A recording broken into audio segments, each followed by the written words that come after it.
ഒരു മിനിറ്റിൽ നേടാം 1 മാർക്ക്. 0.63636363 എക്സെട്ര എന്നതിന്റെ ഭിന്നസംഖ്യാരൂപം എത്രയാണ്?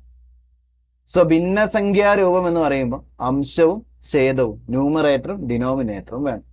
നമ്മളിവിടെ ചോദ്യത്തിന്റെ പാറ്റേൺ ഒന്ന് മനസ്സിലാക്കാം. ഇവിടെ ചോദ്യം വന്നത് 0.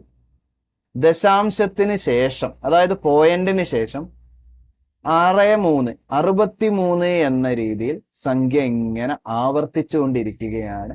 അതിന് അവസാനമില്ല, ഇൻഫിനിറ്റി ആയിട്ട് പോകുന്നുണ്ട്. മനസ്സിലായില്ലേ? അങ്ങനെ ഒരു പാറ്റേൺ ഇൻഫിനിറ്റി ആയിട്ട് ഇവിടെ ആവർത്തിക്കുമ്പോൾ നമുക്ക് ഇതിന്റെ ഭിന്നസംഖ്യാ രൂപം എഴുതാൻ എളുപ്പമാണ്. പോയിന്റിന് ശേഷം ആവർത്തിക്കുന്ന സംഖ്യയെ നമ്മൾ അങ്ങ് അംശമായിട്ട് എടുത്താൽ മതി.